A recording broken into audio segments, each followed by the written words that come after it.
About Dolce Amore, ano pang aabangan sa character mo? Dolce Amore, babarilan ko yung kayo lahat. Kasi ang sama na ni Giancarlo, yung sama na ng character ngayon.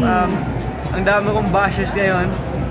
In a way, mabuti naman dahil dapat ganun eh. Dapat magagalit talaga sa akin dahil masama talaga si Giancarlo eh. And I mean, that's the road of my character because many things can happen to him. But you know, I'm very happy that everybody's appreciative. Kahit galit sila sa akin, they still say positive comments, and I'm very glad about that. So you know, I just try to do our job every day to 100%.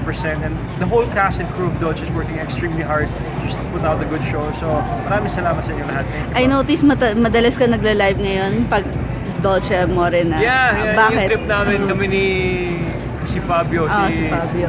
si Tito ko, kumbaga. Hindi ko alam kasi we felt like on screen we're really bad. We have to show them that we're not bad in real life. So nagla-live kami sa Facebook.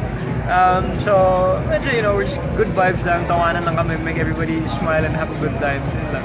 Do you enjoy playing a bad character? I actually do. I actually enjoy making people hate me.